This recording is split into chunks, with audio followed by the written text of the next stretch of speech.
Pak Chandra Ginting itu menguasai tentang pemupukan, Pak. Nah, silakan Bapak-bapak sekalian yang berkeinginan untuk menguasai atau mempelajari tentang lebih dalam tentang pupuk, kaitannya dengan produksi tanaman kelapa sawit. Nah, di sini nanti setelah saya, Pak Ginting ini akan memberikan. Tapi karena September, Bapak-bapak sekalian, September itu nilai akan segera dimasukkan dan dikirim ke Dikti. Sekarang Agustusnya tinggal 2 minggu selesai.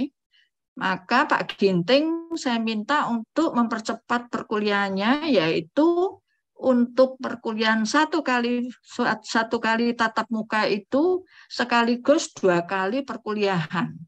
Sehubungan kemarin itu karena banyak libur ya Pak ya, sehingga kita lalu waktunya itu tersita dengan libur.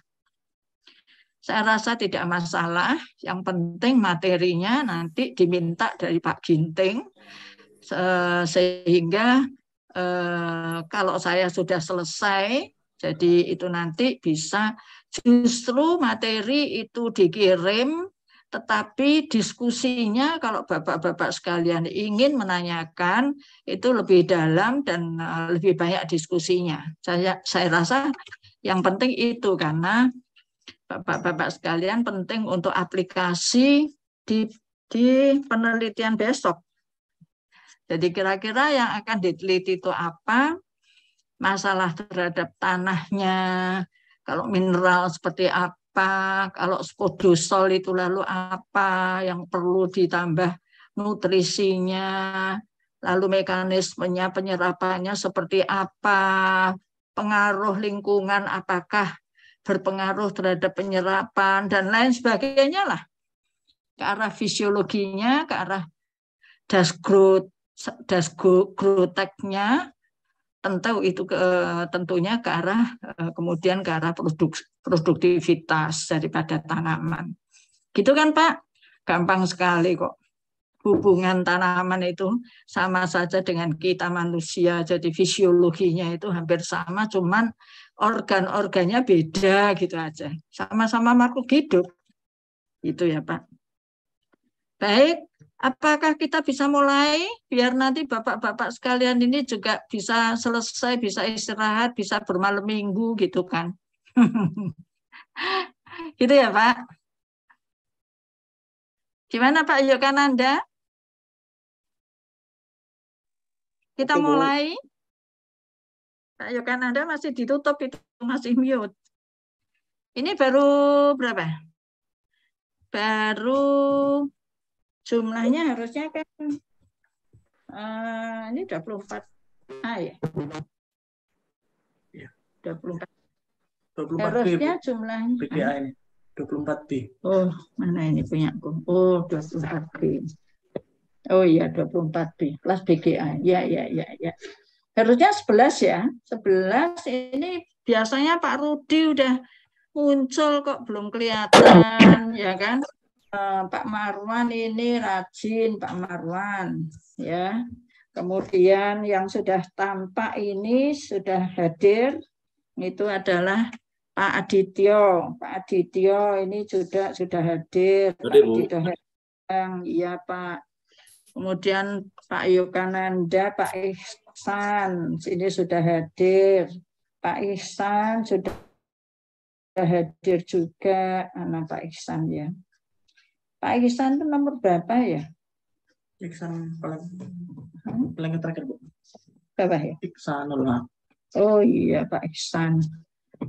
Kemudian Pak Senop si Tepu juga sudah hadir. Kemudian Pak Rudi apa kabar? Sudah hadir. Pak Rudi, Anda ya, untuk mahasiswa BGA yang belum sekolah atau studi MMP, Pak. Besok awal September sudah kita mulai perkuliahannya. Maaf ini saya kedinginan, jadi saya pakai masker. Ya, saya copot itu dingin ya saya. agak badannya mungkin nggak beres. Saya pakai masker. Kayaknya Bu mungkin dikecilin Bu. Ya. Kemudian Pak Rudi sudah hadir. Kemudian siapa ya? Pak Cenop sudah, Pak Aditya sudah, Pak Marwan. Tadi sudah belum ya? Pak Marwan, oke sudah. Pak Ihsan juga sudah. Yang lainnya belum. Pak Lamsunar. Pak Lamsunar juga sudah hadir. Mana? Pak Lamsunar. Tutup.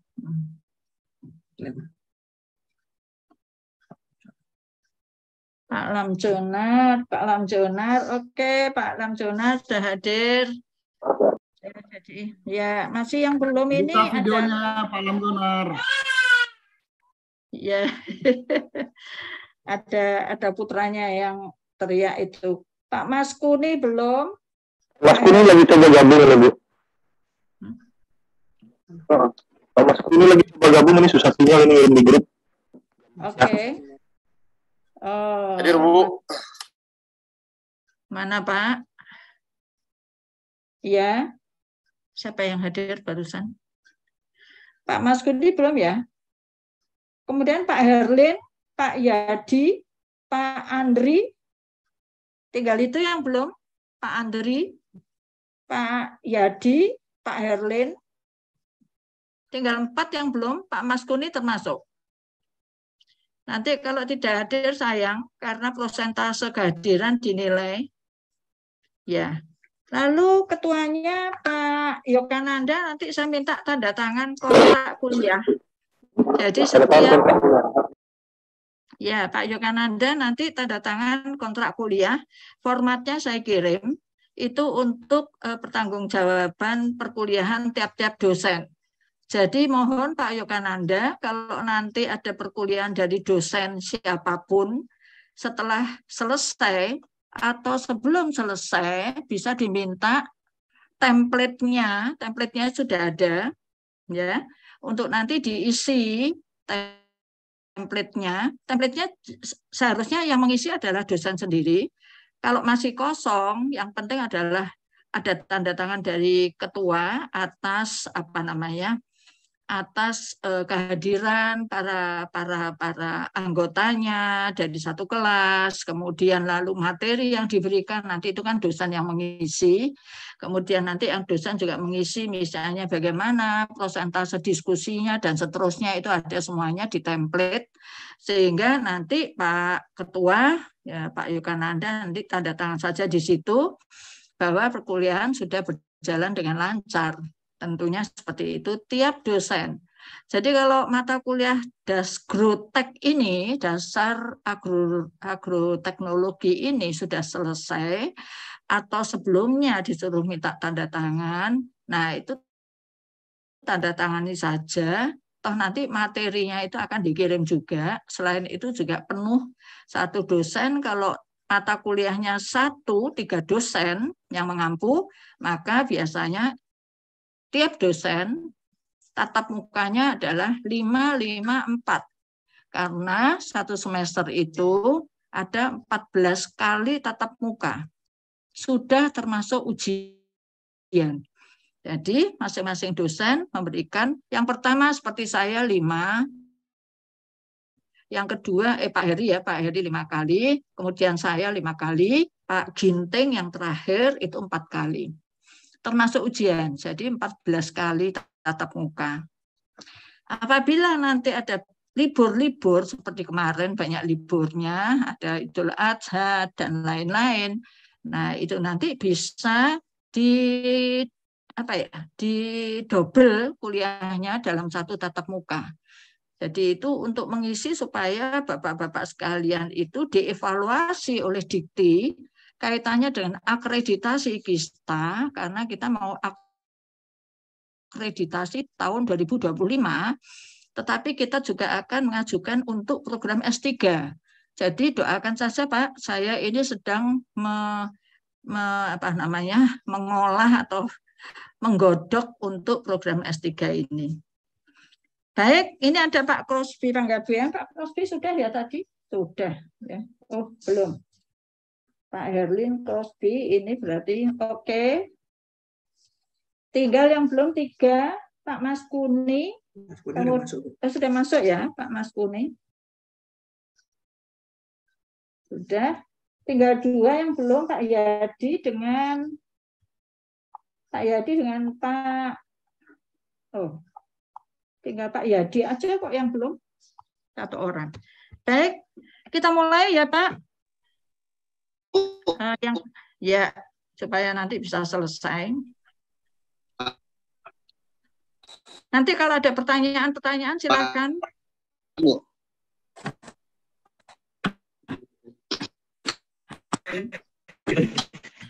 Pak Yadi. Oke. Sudah hadir semua dari kelas 24 BBGA ini. Sudah Pak, terima kasih atas kehadirannya. Mari kita teruskan. Kemarin sampai dengan slide ke ini ya. Oh, sudah selesai bab 3, tinggal bab 4 saja. Ya.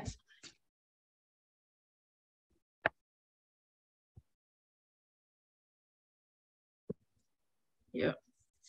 Mari ya. Untuk materi bab 3 apakah sudah dikirim? Sudah, Pak? Halo Pak Yogananda sebagai Pak Ketua. Sudah Bu, sudah. Sudah bisa. Sudah. Oke Pak. Ya. Jadi teori yang saya berikan ini itu kebanyakan saya melihat bahwa itu detailnya Pak. Kalau ada yang Bapak sekalian tidak mengetahui, tolong buka Google ya. Buka Google apa sih artinya itu misalnya ya. Apa yang tidak diketahui oleh Bapak-bapak sekalian. Intinya teori ini bisa dimasukkan ke tesis bagian bab 2. Ditelusuri sumbernya dari mana. Kalau sumbernya sudah ketemu, misalnya dari Verhulst atau dari Iyung Pahang, khususnya untuk kelapa sawit ya Pak, atau metodenya juga dari misalnya dari Umas Karan atau dari Mudrajat Kuncoro. Tolong semua sumber-sumber itu tidak seperti S1 ya Pak. Kalau S1 masih skripsi ya. Kalau S2 levelnya semua sumber yang Bapak sekalian tulis itu harus ada sumbernya supaya tidak dicap atau dituduh atau apa ya, bukan dituduh ya, sebagai plagiat. Karena sekarang ini komputer itu sudah canggih untuk memeriksa tesis Bapak berapa persen plagiarismenya. Nah ini supaya tidak nanti dikembalikan, termasuk pembuatan jurnal. Jurnal kan disarikan dari tesis penelitian Bapak-bapak sekalian, ya kan? Nah, itu nanti akan dilihat oleh perpustakaan dan dilihat dengan komputer berapa persen plagiarismenya. Kalau prosentasenya 25% lebih, nanti akan dikembalikan, harus diperbaiki dulu, gitu Pak. Baik ya Pak ya. Silakan sekarang kita teruskan dengan topiknya adalah peranan iklim terhadap produksi biomasa. Sebenarnya biomasa itu apa sih? Sudah ya kemarin, atau sebagian sudah ya tahu ya bahwa semua biomasa yang dihasilkan kebanyakan berasal dari tumbuhan. Berasal dari fosil-fosil batang tanaman apa yang sudah dibuang. Ya, yang itu nanti menjadi minyak, menjadi batu-batuan, misalnya batu akik dan sebagainya, itu sebetulnya adalah dari tumbuhan yang sudah berabad-abad tahun lamanya. Ya, sedangkan hewan bisa tulang-tulangnya, tetapi biasanya hewan itu hancur. Ya, jadi seringkali adalah yang berupa tumbuhan. Baik. Nah, sekarang kita bicarakan mengenai mengenai bab 4 ini, yaitu tadi sudah ditunjukkan peranan iklim. Bagaimana pengaruhnya terhadap produksi biomasa. Ya, misalnya bagian-bagian dari tanaman. Faktor iklim, Bapak-bapak sekalian, sering sekali diteliti oleh para mahasiswa S2 kita yang kaitannya dengan produksi atau produktivitas tanaman, khususnya kelapa sawit, karena Bapak-bapak sekalian bekerja di perkelapa-sawitan, tapi juga ada yang di kehutanan. Ya, suhu dan curah hujan itu merupakan faktor yang mempengaruhi laju peningkatan biomasa tanaman. Biomasa tanaman adalah berupa fotosintat. Fotosintat adalah hasil-hasil fotosintesis yang nanti akan menjadi pertumbuhan atau growth dari bagian-bagian tanaman, yaitu akar, batang, daun, bunga, buah, ya kan? Baik itu vegetatif maupun generatifnya. Umur dan kerapatan tegakan, komposisi, struktur tegakan, kualitas tempat tumbuh, itu juga sangat mempengaruhi. Bapak-bapak sekalian pasti sudah tahu jarak tanam, saring overlap, supaya tidak overlap daunnya dan sebagainya. Akan sangat mempengaruhi produksi daripada biomasanya. Kelembapan udara relatif bisa mempengaruhi laju fotosintesis, ya. Kenapa? Kelembapan udara, Bapak bisa berpikir bahwa kelembapan udara itu kandungan airnya tinggi, ya kan? Kalau kandungan airnya tinggi tidak seimbang dengan banyaknya CO2 yang ada di udara yang diabsorpsi melalui stomata, maka menyebabkan stomata itu menjadi menutup. Kenapa? Karena kelembapan tinggi itu akan mempengaruhi jumlah air yang diserap oleh tanaman. Kalau kelebihan, ya, menyebabkan justru akan menghambat fotosintesis, ya, seperti itu. Nah, karena apa? Memiliki tekanan udara uap air parsial yang lebih tinggi, ya, dengan tekanan udara parsial CO2-nya. Ya, nah ini selanjutnya akan menurunkan jumlah daripada hasil fotosintat atau fotosintesis. Ya, sekarang kita lihat iklim mikro adalah kondisi iklim pada suatu ruang yang sangat terbatas, yang penting bagi kehidupan manusia atau organisme hidup, baik tumbuhan, hewan, mikroorganisme, makroorganisme, karena kondisi udara pada skala mikro akan mempengaruhi langsungnya kehidupan daripada makhluk hidup tersebut. Ya, nah kondisi lapisan atmosfer yang dekat, yang merupakan iklim mikro, ya, sekitar tanaman atau kita, yaitu suhu, kelembapan, tekanan udara, keteduhan, dinamika energi radiasi matahari. Nah, ini adalah anonim daripada iklim mikro. Ya, nanti kalau ada pertanyaan silakan ya Pak, interupsi. Nah, sekarang kita lihat suhu, kelembapan udara, dan intensitas cahaya.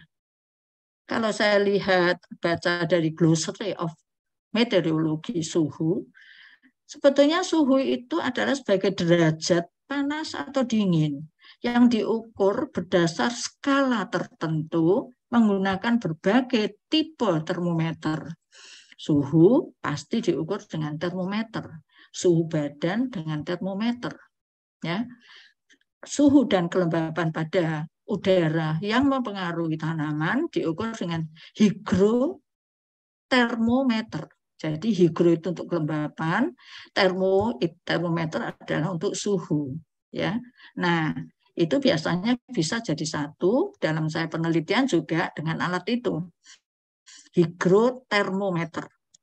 Ya, nah ada juga suhu itu dipengaruhi besarnya curah hujan, laju evaporasi tahu ya Pak, penguapan, dan transpirasi.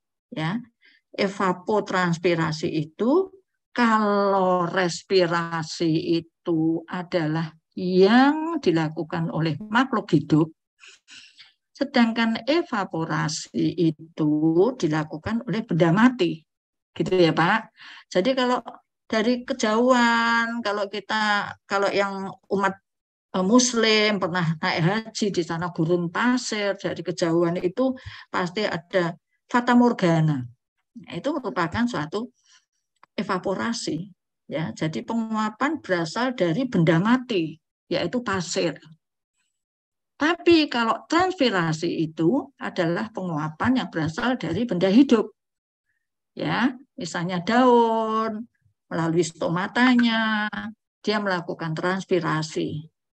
Ya, nah itu jadi penguapan yang dilakukan oleh benda hidup. Tapi kalau evaporasi itu penguapan yang dilakukan oleh benda mati. Nah, bagaimana dengan kelembapan udara? Ya, jadi fungsi utama kelembapan udara menurut ASDAP yang saya baca adalah sebagai lapisan pelindung permukaan bumi. Kelembapan ini bisa menurunkan suhu. Kalau kelembapan tinggi, menurunkan suhu akan mempengaruhi fotosintesis. Ya. Nah, sehingga memantulkan sekurang-kurangnya setengah daripada radiasi matahari. Ya, kemudian intensitas cahaya. Intensitas cahaya itu dipengaruhi oleh spektrum atau warna daripada spektrum cahaya Magicu Hibinium. Yang paling banyak pengaruhnya terhadap radiasi matahari adalah warna biru dan apa Pak? Dan merah. Ya. Nah, intensitas cahaya itu adalah banyaknya cahaya yang masuk pada satu luas permukaan. Oleh karena itu ada penelitian yang kelas 23B itu diantaranya dia meneliti boron itu diberikan ya sebagai pupuk mikro. Kenapa? Karena dia ingin meningkatkan produktivitas. Dia lihat bagaimana pengaruh boron yang diberikan pada tubuh tanaman, terutama daun. Diukur, keluasan daunnya diukur. Kandungan boron yang sampai di daun itu berapa? Nah ini ya. Lalu kandungan boron bagaimana pengukurannya? Yaitu dengan, kalau saya dulu, waktu penelitian S3, itu dengan cara model-model kimia organik, yaitu dengan cara menyuntikkan cairan yang sudah merupakan ekstrak daripada daun yang sudah diberi boron tadi, yang mau diteliti berapa kandungan boronnya, ya kemudian itu disuntikkan cairannya itu dengan berbagai macam perlakuan secara organik, kimia organik, kemudian disuntikkan ke alat yang disebut GCMS, gas kromatografi massa. Disuntikkan sedikit pada miligram tertentu, kadar tertentu, sehingga nanti akan keluar pik-piknya dari printer ya yang berupa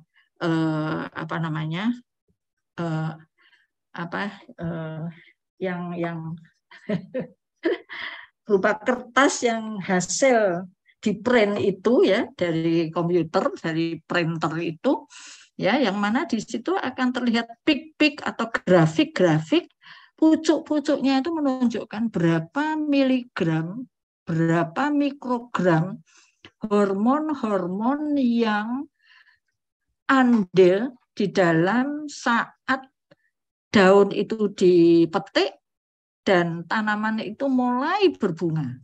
Nah, ini karena boron itu, kalau ini boron ya, kalau saya dulu enggak. Kalau saya dulu saya ingin mengetahui hormon apa saja yang berpengaruh terhadap mulai timbul pembungaan atau inisiasi pembungaan. ternyata gibberellin yang paling banyak ya. Nah, ini pengaruh boron itu lalu seperti apa?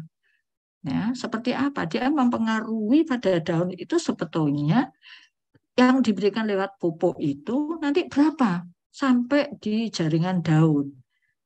Dan dilihat jaringan daunnya itu secara anatomi dan histologi, apakah dia itu akan mempengaruhi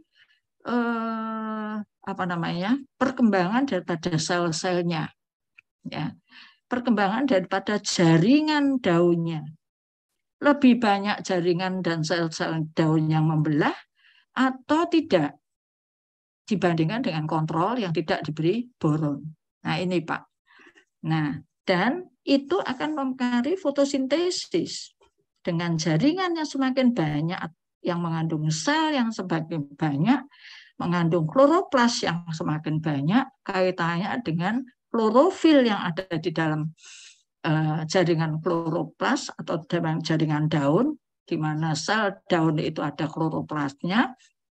Nah, itu akan sangat mempengaruhi produktivitas atau produksi daripada tanaman kelapa sawit atau tanaman kakao atau tanaman apa yang diberi boron itu. Itu ya. Jadi itu kaitan cerita bagaimana mekanisme sampai ke arah fisiologinya dengan pemberian zat-zat kimia termasuk pupuk yang kandungannya adalah apa yang akan diberikan pada tanaman. Kemudian curah hujan, laju evaporasi dan transpirasi sudah, kelembapan udara tadi sudah juga ya, dia akan menurunkan suhu sehingga memantulkan sekurang-kurangnya setengah daripada radiasi matahari. Kelembapan udara sangat mempengaruhi laju fotosintesis. Intensitas cahaya, ya, yaitu banyaknya cahaya yang masuk pada satu luas permukaan, terutama luas permukaan pada daun. Penerangan atau cahaya terbagi menjadi 3 berdasarkan atas sumbernya, yaitu penerangan alami, ya, the true of light, yaitu radiasi matahari dari cahaya matahari, penerangan buatan atau artificial lamp atau artificial light, ya. Kalau yang penerangan alami yaitu sunlight, yaitu cahaya matahari. Penerangan buatan itu adalah apa tadi? Penerangan buatan itu adalah artificial light, ya, seperti artificial intelligence misalnya seperti itu. Jadi robot-robot itu kan dari artificial, ya, buatan, otak buatan gitu ya. Nah, kalau ini artificial light, saya mencoba di tanaman kentang pada percobaan saya di S3 saya, yaitu dengan pencahayaan lampu. Sudah pernah saya ceritakan pada bapak-bapak ya.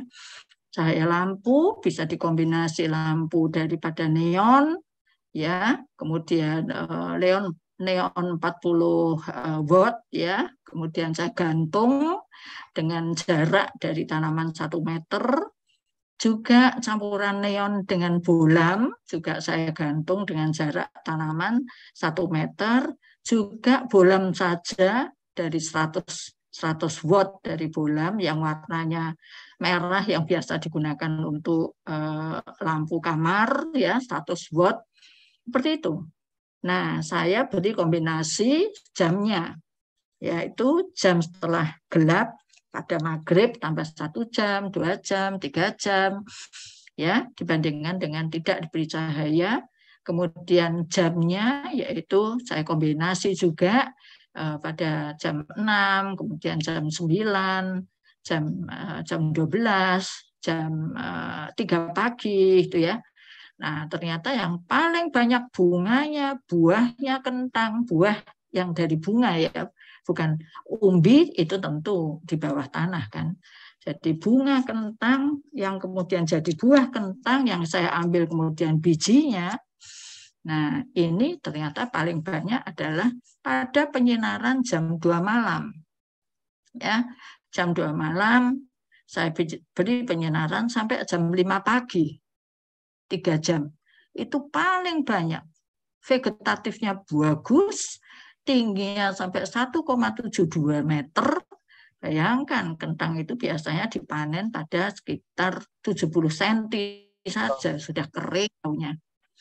Nah, ini menunjukkan bahwa, apakah ada yang bertanya, Pak? Pak Yadi? Pak Yogananda? Tidak ya? Belum, Nah, belum ya. Nah, sehingga penyinaran buatan ini adalah yang berupa lampu-lampu tadi, itu bisa menjadi percobaan pada khususnya apa, Pak? Bibit kelapa sawit. Ya, kalau bibit kelapa sawit dari mulai pembibitan, dari mulai benih, ya misalnya benih yang sudah berdaun 4, ya kemudian ditanam, disinari, dibandingkan dengan yang tidak, coba saja selama 6 bulan dilihat pasti lebih tinggi yang 6 bulan ya, yang diberi penyinaran tambahan atau artificial light di malam hari. Nah, itu bisa diteliti, Pak, apa namanya, dengan lampu-lampu tadi yang saya ceritakan pada kentang. Ya, jadi nanti dibandingkan dengan kontrol.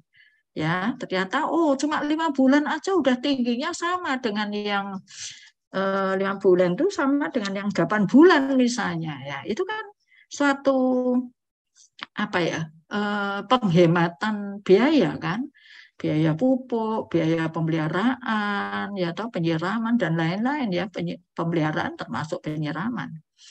Nah ini perlu loh Pak diteliti ya, akan sangat menyenangkan untuk program S3 misalnya ya. Nah, penerangan alami dan buatan itu merupakan penggabungan antara penerangan ya, penggabungan bisa alami dan buatan. Jadi pada siang hari itu dibuka plastiknya. Kalau saya dulu buat seperti tunnel, seperti terowongan gitu ya. Kalau jam 6 sore ditutup dengan plastik hitam dengan kerangka dari bambu dengan panjang 6 meter, kemudian berupa tunnel gitu ya, tingginya 3 meter, kemudian dikasih pintu ya, kemudian panjangnya 3 meter, tingginya juga 3 meter. Nah, seperti itu aja. Nanti akan dibandingkan, bagaimana itu nanti. Wah, bagus banget, Pak. Nah, sekarang pengaruh iklim terhadap tanaman itu seperti apa?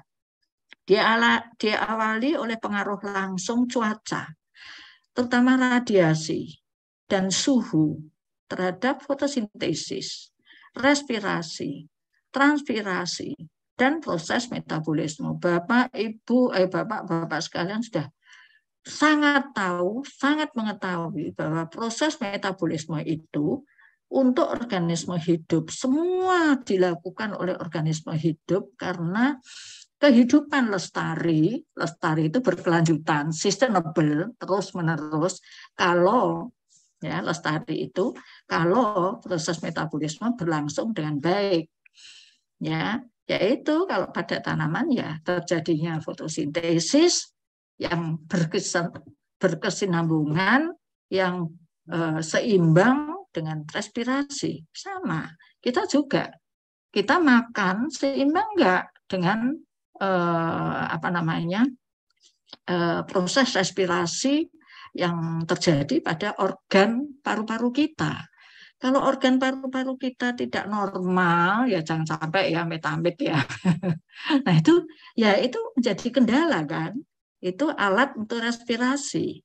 Nah, kalau pada tanaman alatnya beda, organnya juga beda. Ya, bagian-bagiannya sebetulnya sama, jaringan sama-sama, cuman di sana beda organ-organnya.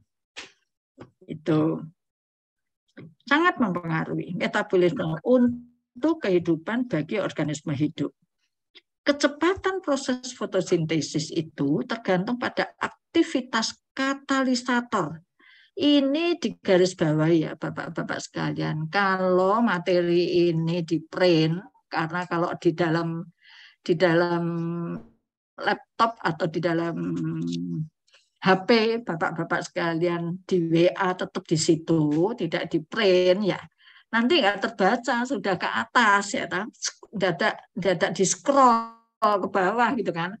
Kalau saya sukanya memang di print out, kemudian dikoleksi gitu. Kalau ini mata pelajaran apa, dan seterusnya.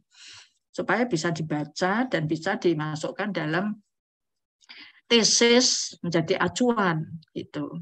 Nah, kecepatan proses fotosintesis itu tergantung pada aktivitas katalisator. Bapak-bapak sekalian ingat ya, katalisator itu adalah berupa apa Pak? Katalisator. Semua reaksi metabolisme itu harus ada katalisatornya. Katalisator itu sebetulnya apa? Contohnya apa Pak? Halo Pak, salah juga nggak apa-apa loh. Kita diskusi aja. Katalisator itu berasal dari protein loh Pak. Yang nanti dia protein itu dibentuk menjadi apa Pak? Menjadi enzim. Nah, enzim ini loh sebagai katalisator. Ya, jadi semua reaksi metabolisme impossible. Tidak mungkin. Bukan mission impossible seperti film ya, tapi impossible. Tidak mungkin kalau tubuh menjadi normal dan menjadi cepat tumbuh tanpa adanya katalisator. Misalnya ada binatang untuk percobaan, ya, yang mamalia, misalnya tikus putih misalnya. Yang satu diberi protein, yang satu tidak sama sekali makanannya ya. Nah, coba kita lihat ya. Pasti yang tidak dikasih protein, pertumbuhan dari badannya dan organ-organ tubuhnya lebih lambat daripada yang diberi protein. Ya, percobaan itu sudah terbukti. Waktu itu saya baca dari dari fisiologi ya, dari buku fisiologi, saya lupa dari dari Phillips ya, dari Phillips tahun berapa ya, sudah agak lama. Itu bahwa ternyata tanpa adanya enzim itu, maka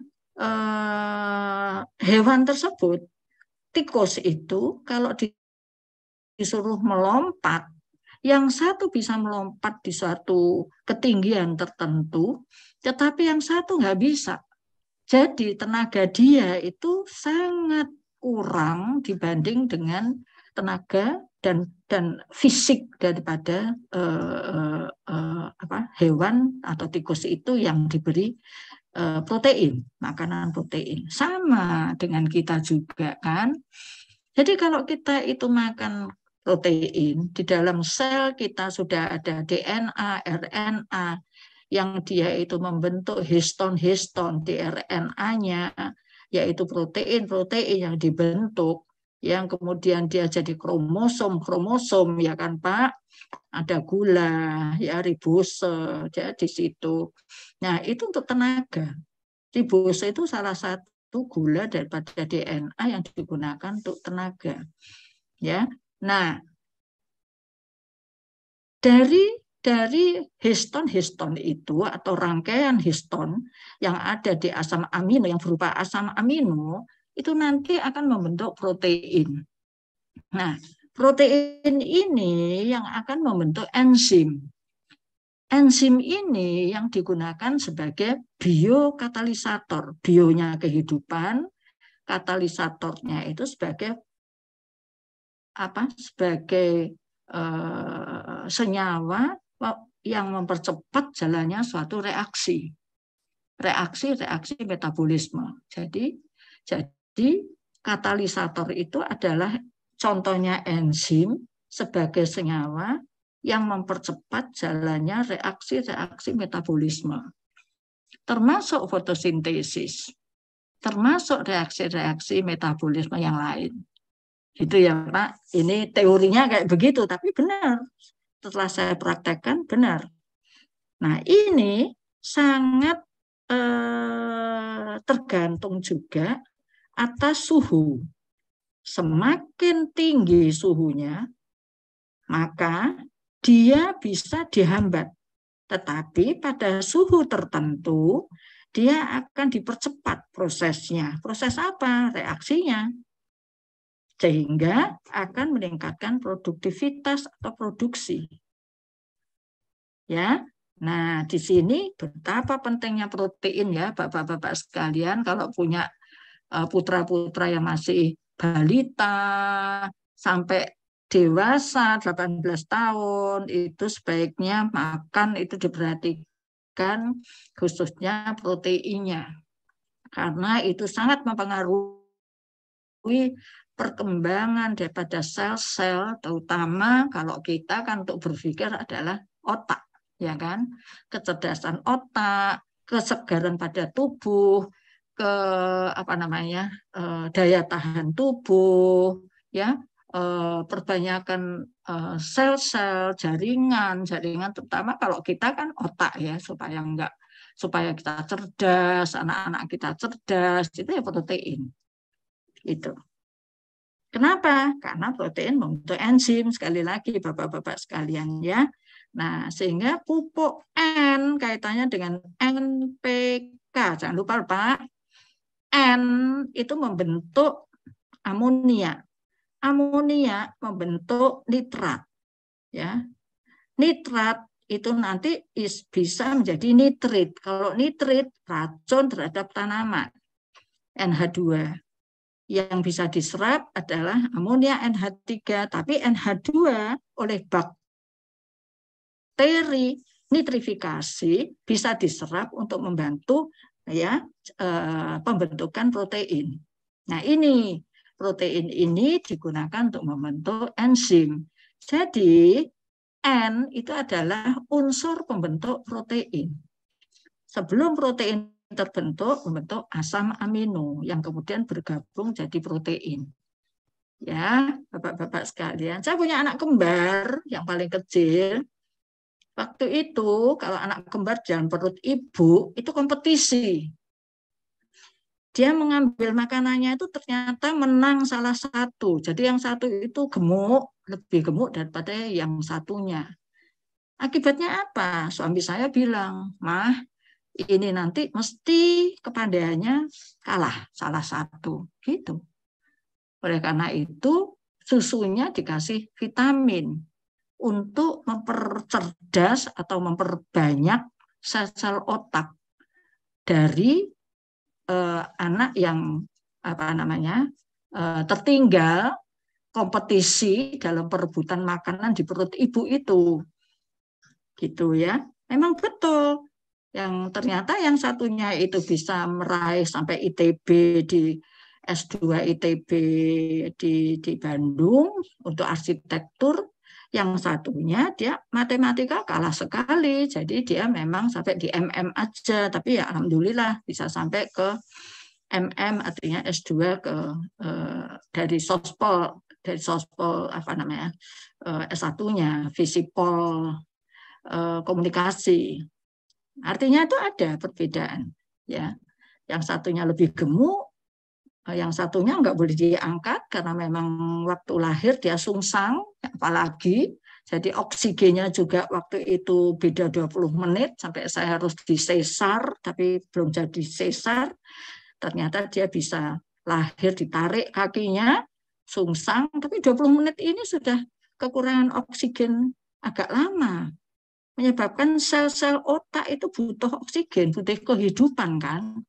Semua sel yang ada di dalam tubuh, baik tumbuhan maupun kita, itu butuh pernapasan kan. Kalau tidak ada respirasi, tidak ada tenaga kan. Kalau tidak ada tenaga, tidak ada pembelahan sel kan Pak. Atau terhambat pembelahan selnya. Nah di situ. Termasuk di dalam tumbuhan yang menyangkut apa namanya, perkembangan atau pertumbuhan, growth and development daripada plant. Ya, nah itu ya. Jadi growth and development plant sangat dipengaruhi oleh protein. N ini ya, membentuk asam amino yang kemudian jadi protein jadi enzim. Baik.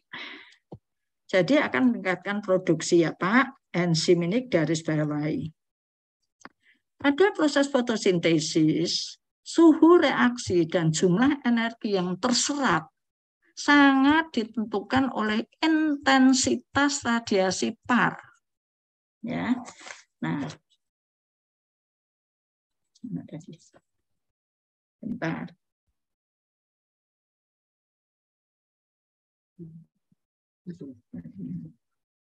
Bentar. Nah, par itu, Bapak-bapak tahu ya, itu adalah singkatan dari photosynthetically active radiation. Jadi radiasi dari cahaya matahari. Salah satu bagian dari radiasi matahari. Mejiku hibinium terdiri dari spektrum cahaya. Ya, makanya ada pelangi toh Pak, kalau ada cahaya matahari, kemudian ada apa namanya? Curah hujan gerimis gitu ya, maka ada pelangi. Nah, itu adalah apa namanya? Adanya spektrum ya, spektrum cahaya. Nah, fungsinya untuk apa sih? Untuk fotosintesis ya. Karena apa? Yang diabsorpsi tanaman itu sebetulnya total radiation-nya adalah setengah dari cahaya matahari itu kalau diukur dengan kalau dulu saya mengukurnya dengan luxmeter, yang satuannya dengan joule. Ya, sedangkan yang setengah itu diabsorpsi oleh tanah, oleh bumi. Jadi sebetulnya untuk fotosintesis itu tanaman itu bisa mengabsorpsi sampai setengah pencahayaan yang dicurahkan oleh cahaya matahari. Tuh. Jadi suhu kaitannya dengan radiasi langsung itu khususnya adalah sangat berpengaruh terhadap fotosintesis. Semakin rendah suhu pada suhu harian, akan semakin rendah penggunaan karbohidrat. Ya. Bapak-bapak sekalian sudah di luar kepala, di luar pikiran kita bahwa karbohidrat yang dibentuk oleh fotosintesis itu adalah untuk nantinya dipecah ya kan dengan oksigen Jadi gula itu nanti akan bukan direduksi ya, direaksikan dengan oksigen melalui pernapasan ya, lalu membentuk jadi CO2 dengan air itu akan membentuk gula atau glukosa monosakarida ya, 1 molekul glukosa C6H12O6. Nah, gula ini yang nantinya itu akan diurai. Nah, diurai ya juga atas katalisator atau dikatalisator oleh enzim untuk proses respirasi ya, respirasi. Nah, sehingga dihasilkan kembali CO2 dan H2O ya dari proses respirasi ini. Nah, apa yang dipentingkan proses respirasi ini adalah tenaga. Tenaga apa yang dihasilkan, Bapak-bapak sekalian? Tenaga apa, Pak? Tenaga apa, Pak, yang dihasilkan dari proses respirasi? Jangan ngantuk loh, Pak. Saya ngomong sendiri nih. Apa, Pak? Tenaga respirasi itu berupa apa, Pak? Untuk kita juga, untuk tanaman juga, untuk hewan juga sama. Berupa apa? Halo, Pak. Pak Yadi, Pak Lamjonar, Pak Ihsan.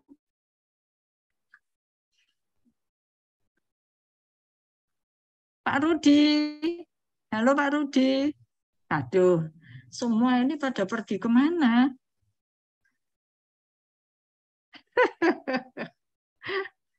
Ada Bu, ada. Jangan tidur loh. Jangan Enggak, Bu, tidur loh. ada. Nanti aku ngomel sendiri. Nggak taunya bapak-bapak tidur. Waduh, ya aku tak tidur sisa loh. Enggak, Bu. Apa Pak? Bu, aduh. Sekarang bangun semua. Kalau ATP itu, kalau ditanya, Pak, ATP itu apa sih? Nah, Pak ini kan sebagai mahasiswa S2 kan, ya harus bisa menjawab. Besok kan ada rekrutmen para mahasiswa kita yang sudah lulus S1 misalnya. ATP itu apa sih, Dek? Tapi kita kan harus tahu. Kalau ditanya ATP itu apa, Pak? ATP itu apa sih? Gitu. Apa, Pak? Bukan singkatannya apa loh, kepanjangannya apa? Adenosin trifosfat, iya. Tapi dia itu apa? Dia itu adalah yang hasil respirasi tadi itu apa? Energi kan? ATP itu ada energi. Jadi kalau ditanya ATP itu apa? Itu teori ya, teori tapi harus tahu. ATP itu adalah tenaga atau energi yang siap pakai. Ya, ATP itu adalah tenaga atau energi yang siap pakai digunakan oleh makhluk hidup, termasuk kita, termasuk sel-sel yang ada di dalam tubuh kita, termasuk sel-sel yang ada di dalam tumbuhan, yang berasal dari ADP dan P bergabung. ADP sudah ada di dalam sel-sel kita atau tumbuhan, di dalam tiap sel itu sudah ada kandungan ADP-nya, tapi diam dia. Ada juga P terkandung di sitoplasma, di dalam kloroplas juga ada. Kita juga begitu sama. Cuma kita nggak punya kloroplas gitu kan. Di dalam mitokondria, di dalam organela atau benda-benda hidup yang ada di dalam sel ya. Jadi ATP itu kalau ditanya apa ATP? Adenosin trifosfat, oke. Tapi dia itu apa? Yaitu ada senyawa, Pak. Senyawa. Senyawa apa? Senyawa yang mengandung energi. Energi yang bagaimana? Yang energi yang siap pakai untuk kita jalan kaki, untuk kita berpikir, untuk kita mengeluarkan tenaga apapun. Gitu. Itu ATP. Kalau pada tumbuhan, ATP dibentuk dari proses respirasi juga. Berasal dari mana? Dari hasil fotosintesis, yaitu gula. Gula direaksikan dengan oksigen melalui pernapasan kita maupun tumbuhan, dihasilkan tenaga juga, tenaga ATP, kan gitu. Sehingga glukosa itu kalau ditanya, glukosa itu apa? Gula. Lah ya ngerti no. Itu sinonimnya glukosa ya gula kan gitu. Tapi kalau ditanya glukosa itu apa? Ya senyawa. Senyawa yang mengandung energi. Energinya berupa apa? ATP. Kalau ATP ditanya apa itu ATP? ATP adalah tenaga juga. Ya, yang mengandung tenaga yang siap dipakai. Kalau ATP, kalau glukosa belum. Belum, karena merupakan senyawa yang berupa senyawa yang masih belum siap untuk digunakan. Jadi dia hanya mengandung tenaga gitu aja. Nah, sekarang bersatunya ADP dan P itu bagaimana? Karena ada ion-ion di dalam tubuh kita, itu ada ion-ion juga. Panas cahaya matahari, cahaya artifisial atau cahaya buatan, itu sebetulnya membawa ion-ion, ya kan Pak? Jadi kalau ada tenaga panas atau tenaga matahari atau artificial light menyebabkan air yang ada di mana-mana, kita itu kan mengandung air Pak, semua selnya. Air itu pecah. Di daun, kalau pada daun, pada tumbuhan, di daun, pada kita, pada kulit kita. Kalau terus-terusan kita panasan di bawah terik matahari, kulit kita itu akan kering. Kenapa? Karena terjadi penguapan. Bagaimana? Karena terjadi yang air itu pecah menjadi H+, ion H+, dan oksigen. Gitu. Kalau pada tumbuhan, H+ ini berguna untuk apa? Ion H+ itu untuk menyatukan ADP dan P menjadi ATP. Tetapi harus ada enzim loh, ya toh, harus ada enzim. Enzimnya apa? Enzimnya adalah ATP sintase. Kayak gitu loh, Pak. Itu secara fisiologi. Jadi mohon maaf Bapak-bapak sekalian tuh teori itu mungkin sudah nggak perlu sampai sedetail itu, tapi harus mengerti kalau untuk level S2 gitu kan. Kalau mamanya sampai ditanya gitu ya supaya bisa menjelaskan kan gitu.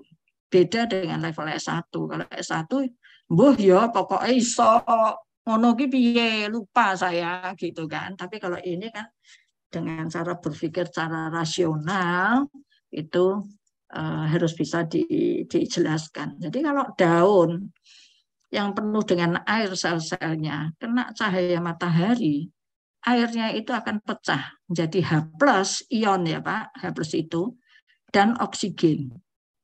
Ya.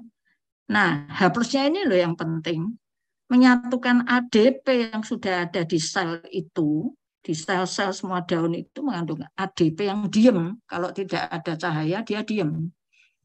Tidak akan menjadi ATP. Di sel daun itu dalam sitoplasma ada ADP, ada P, tapi kalau tidak ada cahaya, diam dia, nggak bereaksi. Tapi kalau ada cahaya, baru dia bergerak. ADP bergabung dengan P menjadi ATP. Loh kok bisa? Karena H2O yang ada di dalam daun juga itu berubah menjadi H+ ion dan oksigen. Oksigennya bisa dikeluarkan ke atmosfer, bisa digunakan juga untuk pernapasan sel-sel yang ada di situ.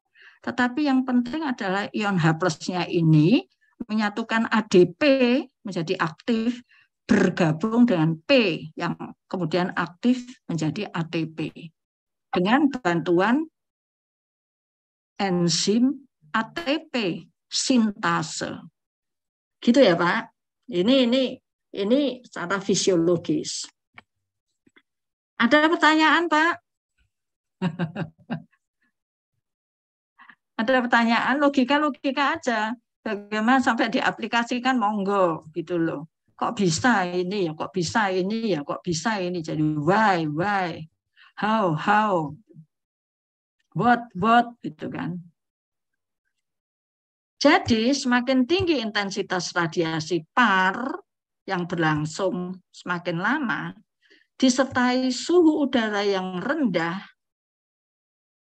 ya, rendah itu dalam arti kata rendah yang efektif untuk fotosintesis, akan menghasilkan produk fotosintesis neto yang semakin tinggi. Tuh. Sedangkan produksi gugus karbohidrat neto harian pada tanaman merupakan produk bruto fotosintesis siang hari dikurangi pemanfaatan untuk respirasi selama 24 jam ya. Pada kelapa sawit nanti saya tunjukkan berapa persen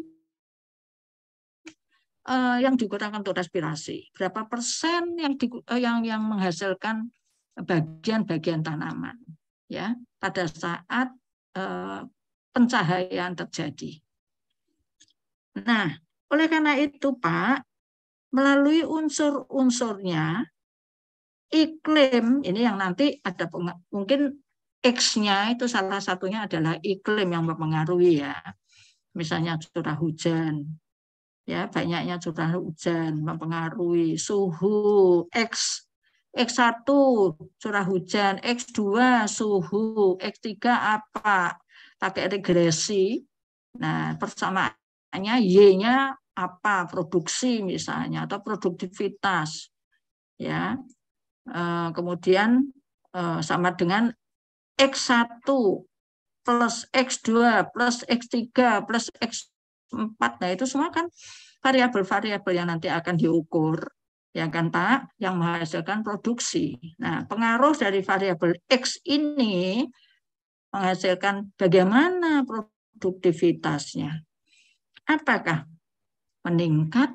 Apakah justru malah menurun? Nah, ini penelitian Bapak-bapak sekalian kan? Itu ya. Nah, unsur-unsur iklim itu sangat mempengaruhi tanaman. Yang pertama, cahaya. Tadi fotosintetik ya. Fotosintetik, radiation ya, actively ya. Fotosintetik active radiation yang ukurannya 0,38 sampai 0,74 mikron sebagai sumber energi karbohidrat. Jadi dengan par segitu ukurannya, maka terjadi energi yang membentuk karbohidrat. Ya. Kemudian yang kedua, dengan tentunya pengaruh daripada warna atau spektrum warna cahaya. Ya, apakah dia merah, apakah dia hijau, yang mana yang paling tinggi untuk fotosintesis. Yang kedua adalah ketersediaan CO2 dan O2 di atmosfer. H2O dan O2 di dalam tanah sebagai sumber atom, ya, dan CHO pembentuk senyawa karbohidrat pada proses fotosintesis dan respirasi, itu sudah jelas. Kondisi daripada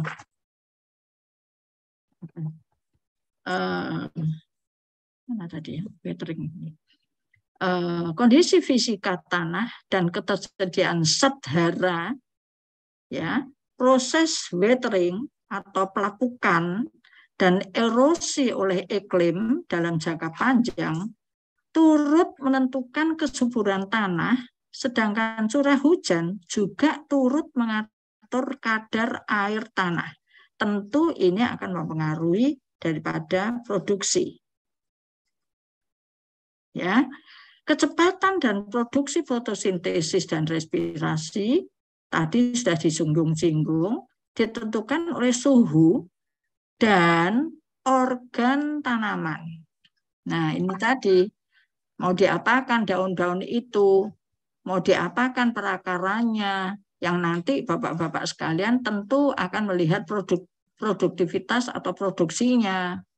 Ya kan, ke sana semuanya, ke arah produksi pasti. Akan meningkat atau akan malah justru menurun.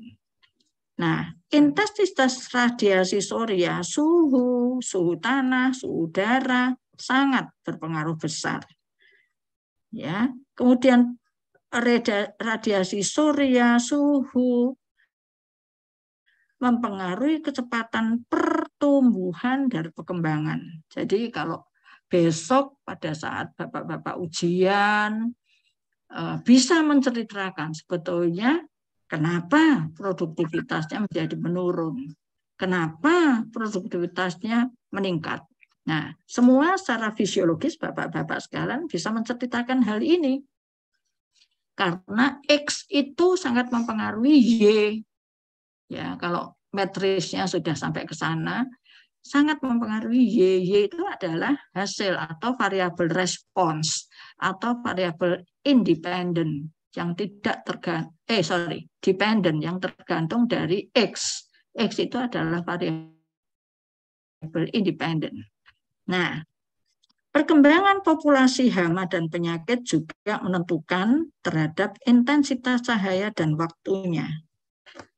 Nah, ini dia diagram hubungan di antara iklim dan tanaman, Pak. Faktor-faktor pengendali iklim ya tentu terdiri dari atau tergantung dari unsur-unsur iklim, yaitu iklim mikro dan iklim makro. Iklim makro itu mengatur adanya HPT, hama penyakit tanaman, yang sangat berhubungan dengan tanaman langsung. Mau bertanya, ya. Bu? Silakan, Pak. Tadi kan ada untuk mempengaruhi produksi dan panen itu kan ada suhu udara dan suhu tanah, Bu. Nah, ini saya kurang paham di suhu tanahnya nih, Bu. Suhu tanah gimana dia, Bu? Penjelasannya. Suhu tanah Dan suhu apa tadi Pak? Suhu tanah Tadi dan kan ada suhu udara dan suhu tanah. udara. Belum paham ini Oke, suhu oke. tanahnya, Bu. Ya, Pak Marwan. Oke. Terhadap produksi Terhadap produksi, atau Bu. produktivitas, ya, produksi. Ya, Bu. Suhu tanah jelas, ya. Kalau suhu tanah itu akan dipengaruhi tentu dari cahaya pencahayaan matahari, juga dipengaruhi oleh kelembapan di dalam tanah itu sendiri, toh Pak. Sedangkan suhu udara sangat dipengaruhi oleh pencahayaan dari matahari saja, kan gitu, ya kan? Ya tentu toh kalau antara tanah yang dia kandungan unsur haranya itu sudah dipelihara, dimaintain sebaik mungkin. Tetapi suhu sangat mempengaruhi enzim, sangat mempengaruhi unsur-unsur hara yang diberikan melalui pupuk. Kalau suhu tanah terlalu tinggi, sangat mempengaruhi unsur hara yang ada di dalam pupuk.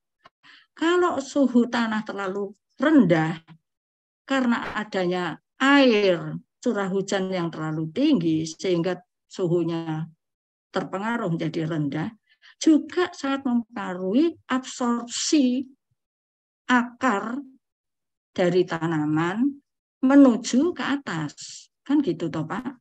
Itu logika aja udah bisa. Ya. Jadi suhu tanah itu sangat mempengaruhi, terutama bagaimana unsur hara itu diberikan, ya, pada saat kapan. Tentu ya, pupuk itu akan diberikan, pupuk daun saja kalau pada bibit, diberikan sebelum jam 7 atau pada saat sebelum cahaya matahari bersinar sampai tinggi. Ya kan Pak? Kenapa? Karena nanti pupuk yang akan disemprotkan itu akan menguap, jadi percuma, wasting saja, percuma saja, jadi hilang gitu karena penguapan. Oleh karena itu pupuk melalui daun harus dilakukan pada saat pagi. Begitu juga pada pupuk di tanah saja, suhu tanah oleh karena itu penting sekali untuk diperhatikan, ya kan Pak? Nah, sangat menentukan produktivitas ya iyalah, absorpsi unsur hara terutama yang ada di dalam atau nutrisi yang ada di dalam tanah itu kalau suhunya tinggi akan merusak zat-zat kimia yang ada di dalam tanah sendiri, termasuk pupuk-pupuk yang diberikan. Ya, itu sudah logikanya seperti itu. Kalau terlalu tinggi, suhu udara terlalu tinggi, ya itu juga bisa mempengaruhi. Tetapi suhu udara itu akan bisa seimbang karena adanya angin. Oleh karena itu, angin itu juga perlu pengukuran, Pak. Ya, intensitas cahaya di atas permukaan daun bisa diukur dengan meter.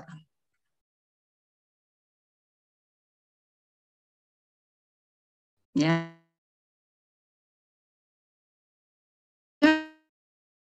Pada Japa, kalau terlalu akan mempengaruhi hasil tentu, ya, tentu juga akan mempengaruhi fotosintesis.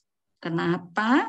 Karena enzim dengan terlalu tinggi temperaturnya, dia akan rusak. Kan gitu, Pak. Nah, itu kompleks sekali. Gitu ya, Pak. Tentu semuanya akan mempengaruhi produktivitas atau produksi. Gitu kan, Pak, ceritanya. Bisa dimengerti ya, Pak Marwan? Bisa, Bu. Pak Marwan. Bisa, Bu. Ya, gitu. Terima kasih Pak Marwan atas pertanyaannya, bagus itu. Jadi sangat mempengaruhi produksi. Jadi harus bisa akal yang tadinya itu secara teori pakemnya seperti itu, ya. Tapi kita harus bisa fleksibel, bisa punya seni ya Pak, Manajer itu harus punya seni juga kan, punya intuisi terhadap pegawai-pegawainya misalnya ya kan Pak, seperti itu. Bersyukur kita masih punya intuisi ya. Kan, mudah-mudahan besok kalau institut buka S3 bisa sekolah lanjut Pak, S3 Pak. Wah, apalagi jadi profesor. Wah, pensiun seperti saya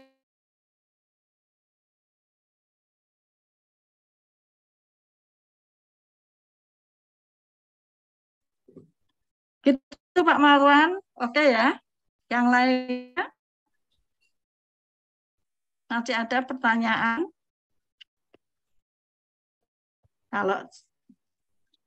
Kalau tidak ada, sementara saya lanjutkan. Baik. Sekarang Pak, ini gampang sekali ya. Saya ulang sedikit. Fotosintesis dan respirasi. Itu merupakan awal kehidupan. Bayangkan seorang ibu melahirkan. Nomor satu pernapasan kan, seperti saya sampaikan tadi. Pada anak saya yang kembar.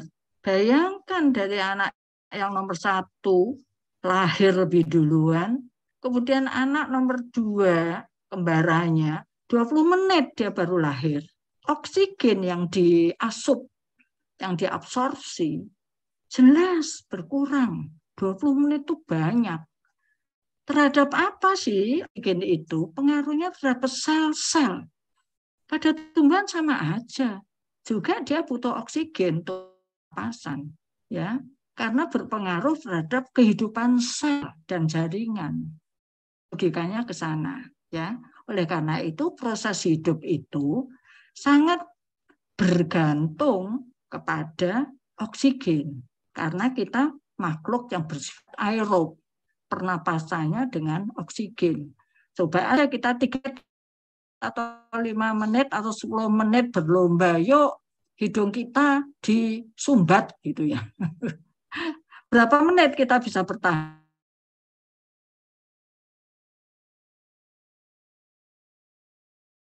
Dia biasa menyelam bisa berjam-jam barangkali seperti itu. Ya. Nah, itu tergantung daripada latihan dan organ-organ kita. Atmosfer menyediakan gas CO2 dan O2. Ya, mengatur presipitasi, mengatur radiasi par dan surya dan tanah dalam penyediaan zat hara agar kedua proses kehidupan tersebut dapat terselenggara. Bayangkan, kita tidak mempunyai oksigen seperti COVID yang dulu.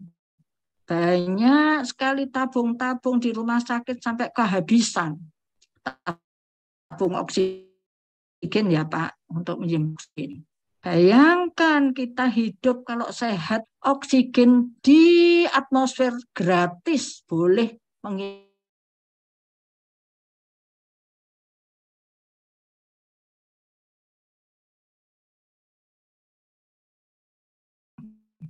Diserang oleh apa? Oleh virus. Virusnya itu justru menyerang paru-paru karena alveoli atau pembuluh darah yang ada di dalam paru-paru itu kandungan oksigen itu tinggi. Sehingga dia itu bakteri kehidupan oleh Tuhan. Paru-parunya pasti dironsen. Hasilnya adalah terjadi ada putih-putih, warna putih-putih di pembuluh-pembuluh darahnya. Nah, inilah hasil daripada grogotan dari virus-virus COVID. Sehingga banyak dari saudara-saudara kita, termasuk dokter-dokter, masuk perawat, menjadi korban gara-gara tidak kebagian tabung oksigen. Karena dia kalau tidak dengan tabung, dengan peralatan khusus ya untuk pernapasan dari dia, dari manusia yang kena COVID itu tidak bisa bernapas dengan normal, ya sesak napas gitu kan, sehingga terjadilah kematian itu. Padahal orang yang tidak terserang dengan bebas bisa bernapas, gratis, tidak usah bayar. Itu Tuhan semuanya yang mengatur kan. Nah, ini loh kelebihan yang luar biasa bahwa kita ini oksigen itu nggak usah bayar. Nah, atmosfer itu menyediakan CO2 dan O2. O2 khusus untuk pernapasan karena kita organisme yang bersifat aerob, butuh oksigen untuk bernapas, dan tumbuhan khususnya itu butuh CO2. Untuk apa? Untuk proses pembuatan makanan, yaitu proses fotosintesis. Tapi dengan bantuan tenaga cahaya dan seterusnya. Nah, kemudian juga tanaman butuh di dalam tanah zat-zat hara yang mendukung untuk terjadinya kehidupan pada tanaman itu sendiri. Ya, oleh karena itu Tuhan menciptakan klorofil atau zat warna hijau ya, ada di dalam sel tumbuhan, yaitu klorofil zat warna itu atau pigmen warna itu ada di dalam kloroplas. Ya, bagian sel atau organela atau benda hidup yang ada di dalam sitoplasma sel atau sel-sel tumbuhan yang disebut sebagai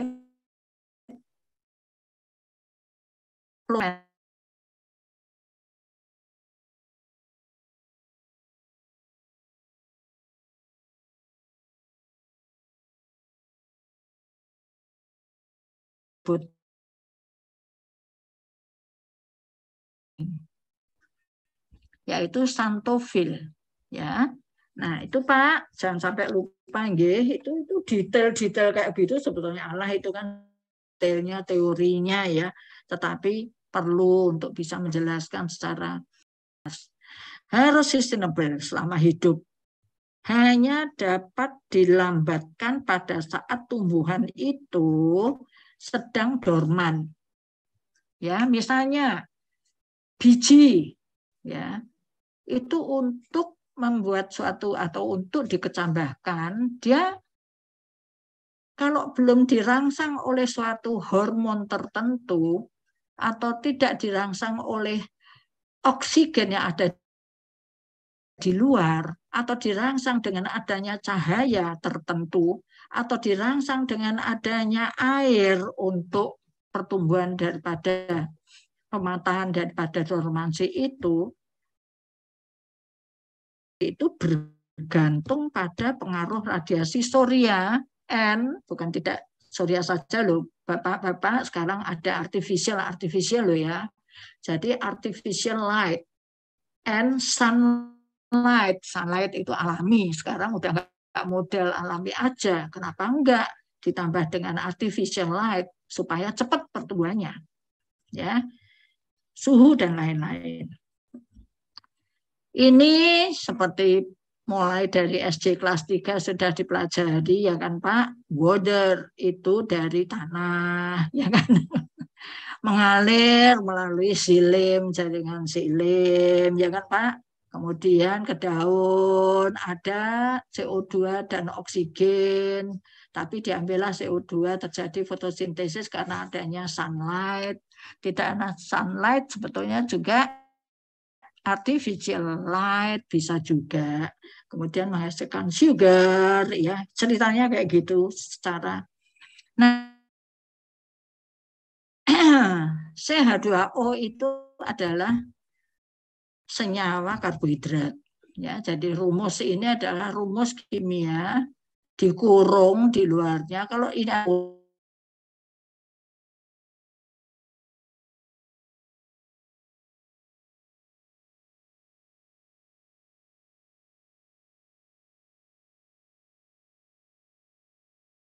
dua berarti 2 kali 6 12 O6. Jadi C6H12O6. Oh ya sugar, gula. Kalau ini N-nya ini dikurung ya. Di sini ada N kecil 22. Jadi C22.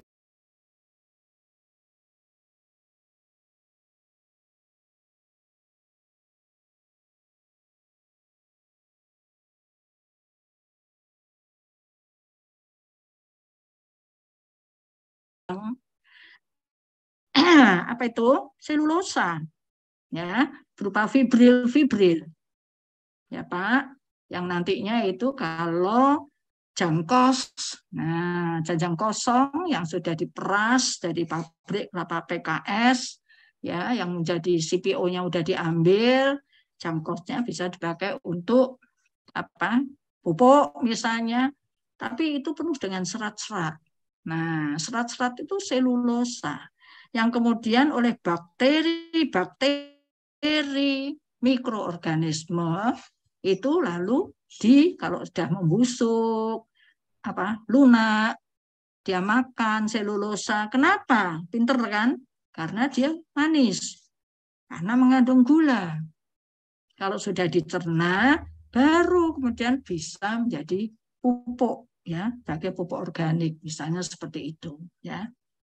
Nah, ternyata pada kelapa sawit itu, kalau bapak-bapak sekalian itu membaca di sini, allocation CH2O between maintenance respiration, ya. Jadi bahwa alokasi daripada CH2O itu diantaranya adalah memelihara respirasi.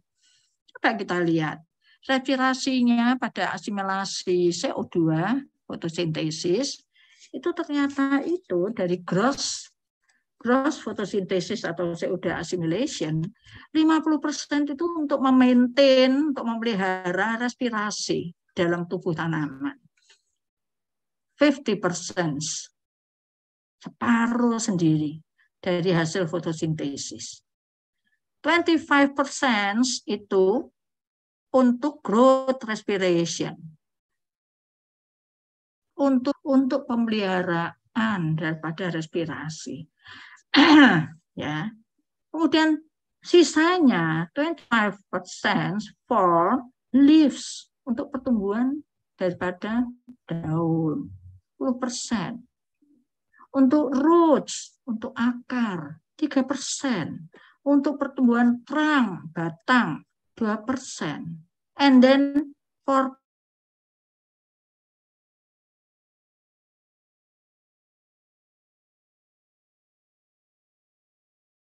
kan sedikit, cuma 25%.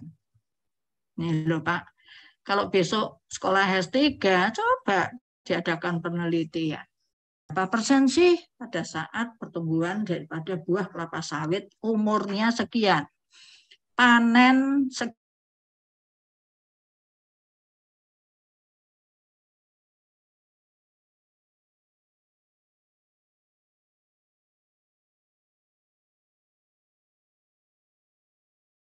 sampai ada bundolan yang sampai siap untuk dipanen. Oh, gitu loh Pak. Wah, itu jadi profesor langsung, Pak. Nah, growth respiration and the component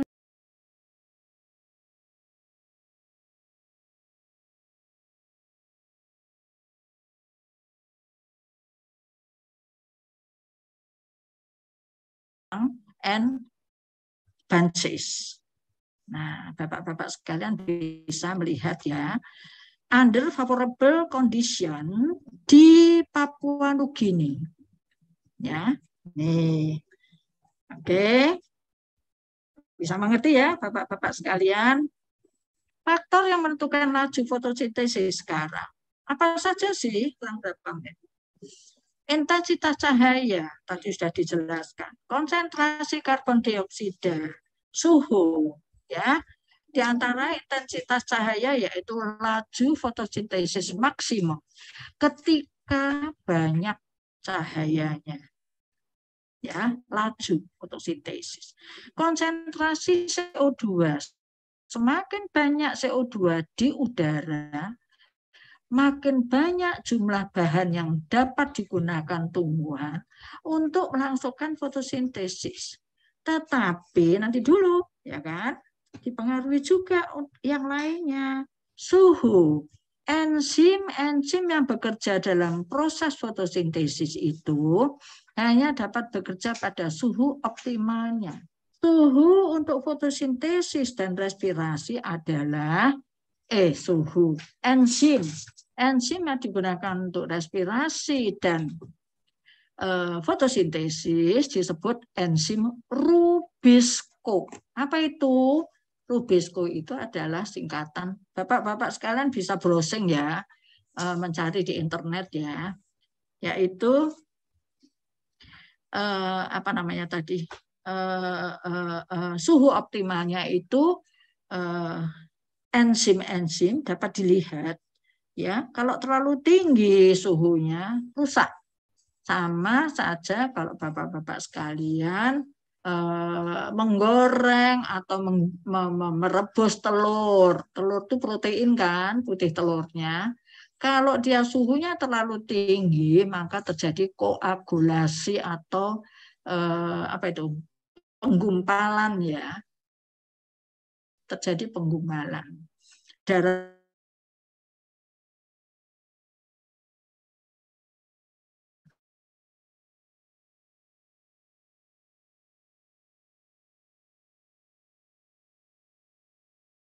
reaksi metabolisme itu akan terhambat ya. Terus menerus seperti itu kehidupan akan tidak berlangsung ya, mati naik kepanasan ya toh. Begitu juga kalau terlalu dingin. Oleh karena itu kita harus bisa adaptasi terhadap suhu. Nah, dengan itu menyebabkan stomata menutup. Tuhan luar biasa ya, bisa mengatur bagaimana kalau terjadi kekeringan atau kekurangan air, kalau suhu terlalu tinggi, stomata itu dia peka banget ya, peka sekali ya. Nah, itu akan menghambat penyerapan CO2 sehingga mengurangi laju fotosintesis kalau kekurangan air atau terjadinya kekeringan. Sehingga stomata mengatur, tak tutup ya, supaya nanti tidak terjadi penguapan yang menyebabkan kekurangan air di dalam tubuh tumbuhan, terutama daun yang digunakan untuk fotosintesis. Kadar fotosintesis atau hasil fotosintesis sendiri, atau disebut fotosintat, seperti karbohidrat itu akan berkurang. Laju fotosintesis naik bila kadar fotosintat bertambah. Kadar fotosintat bertambah atau bahkan sampai jenuh, ya, tetapi laju fotosintesis akan berkurang, ya. Kalau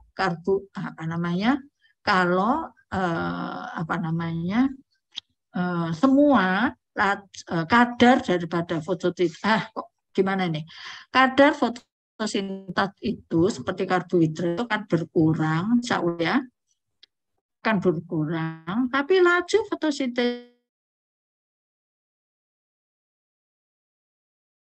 suhu, CO2, dan juga intensitas cahaya. Tahap pertumbuhan itu akan jauh lebih tinggi pada tumbuhan yang sedang berkecambah daripada tumbuhan dewasa. Lanjut, sekarang suhu. Pada suhu optimal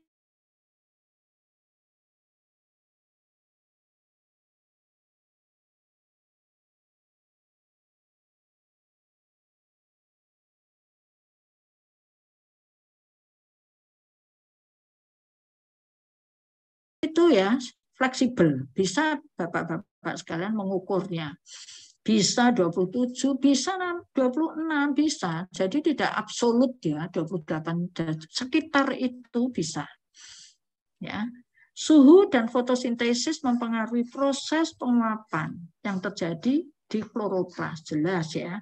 Kalau terlalu tinggi, maka penguapan akan terjadi tinggi. Oleh karena itu stomata menutup. Ya. Nah, pada suhu tertentu, pada suhu yang agak tinggi, maka bisa mempercepat proses fotosintesis. Semakin tinggi pula laju fotosintesis pada suhu tertentu ya. Enzim-enzim bekerja dalam proses suhu tertentu juga ya, pada proses fotosintesis, yaitu pada suhu yang optimal.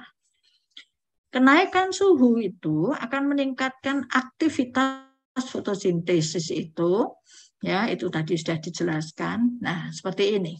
Suhu semakin tinggi, sudah maksimal, maka dia akan menurun kemudian. Ya, apanya? Ya, laju fotosintesisnya. Ya.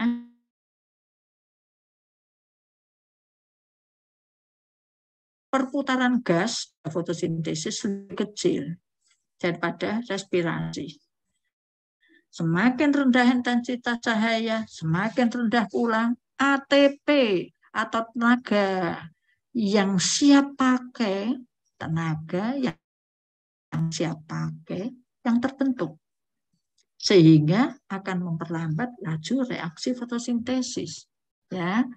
Nah, ini sangat berpengaruh antara respirasi yang dihasilkan ATP tadi dengan laju fotosintesis. Intensitas cahaya yang terlalu rendah akan menghasilkan produk fotosintesis yang tidak maksimal. Ya. Nah, yang terlalu tinggi pun berpengaruh terhadap sel-sel stomata. Semua sel kalau terlalu tinggi sebetulnya tidak hanya pada stomata, maka dia akan mempengaruhi ya daripada pembelahan sel dan perkembangbiakan daripada sel, sehingga akan menghambat terjadinya pertumbuhan tanaman. Ya, nah oleh karena itu apabila terlalu tinggi intensitas cahaya, maka fotosintesis itu logikanya akan menurun. Nah, ini adalah respons fotosintesis yang Bapak-bapak sekalian bisa melihat bahwa respon fotosintetik tumbuhan C3, tumbuhan C3 itu contohnya adalah kentang, ya, gandum, kemudian kedelai itu juga tumbuhan yang C3. Kalau tanaman perkebunan ya kopi itu juga C3. Nah, kalau C4 kelapa sawit itu termasuk tumbuhan C4 ya Pak. Termasuk juga tebu, jagung yang monokotil ya, sorghum. Nah, itu masuk ke dalam tanaman C4. Ya, C3 dan C4 berbeda ya, karena stomata itu akan membuka kalau pada tanaman-tanaman C4 itu fotosintesisnya juga berbeda ya, karena pada malam hari bisa terjadi stomata itu kan tetap membuka untuk mengambil CO2 ya. Itu keseimbangan daripada tanaman-tanaman yang bersifat C4. Nah,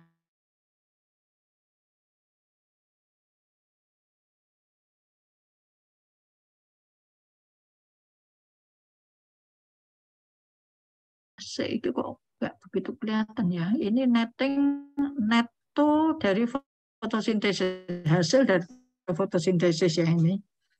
Kaitannya dengan light ya, compensation point. Jadi intensitas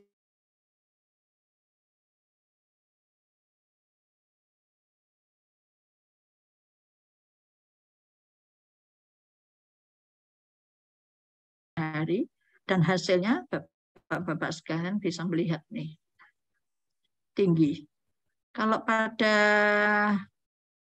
tanaman C3 ya, bisa dilihat di situ bahwa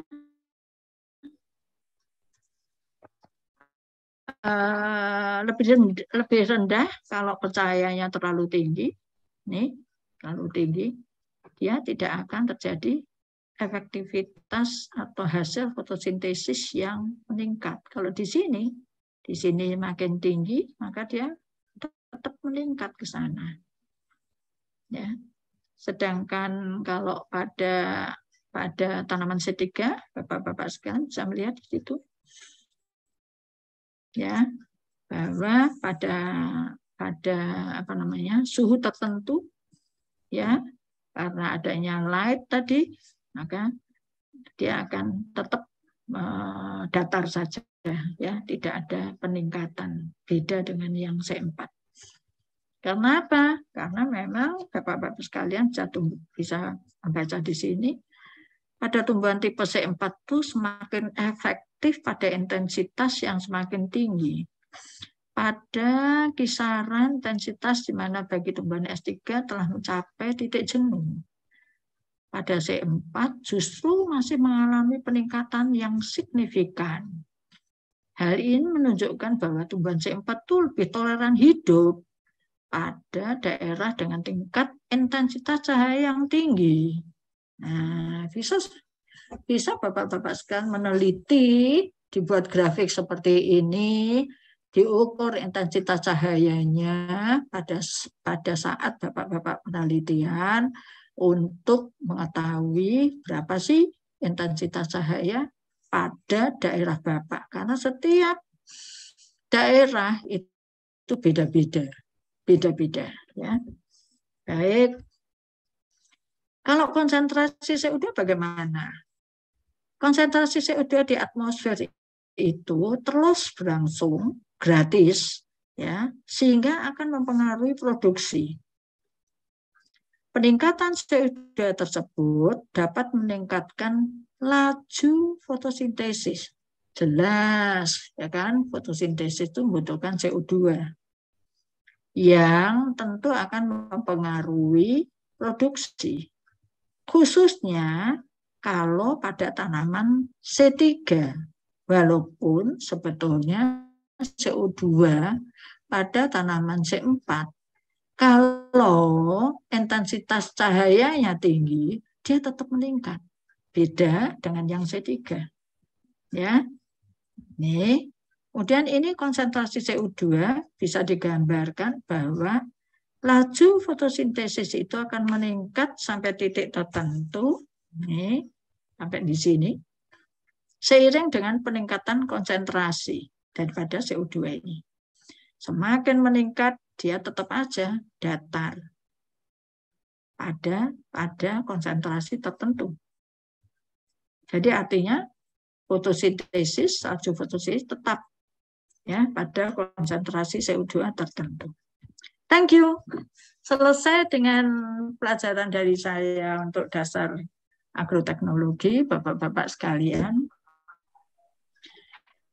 Kalau ada pertanyaan, silakan. Masih ada waktu.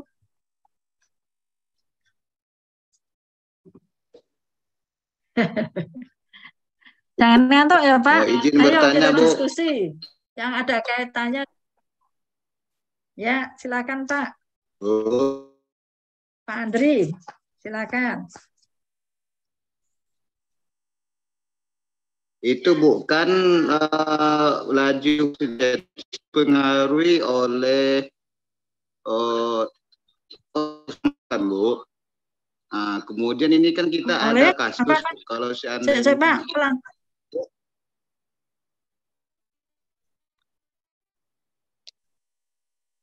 Aduh, kok putus? Laju fotosintesis. Wah, putus-putus ya, Pak. Pak Andri, teman-teman dengar Bapak-Bapak sekalian? Apa masih dengar suara Pak Andri? Putus suara Pak Andri. Iya, Pak Marwan. Pak Andri gimana sih? Sedaerah juga dengan Pak Marwan? Sinyalnya mungkin itu, Bu. Iya. Mungkin hujan. Di situ hujan nggak sih, Pak? Hujan. Oh, lah ya. Di sini mendung. Oke. Kasihan Pak Andri putus hubungan. Iya. Wah, sabar, Pak. Sabar. Mungkin yang lain, Pak. Monggo.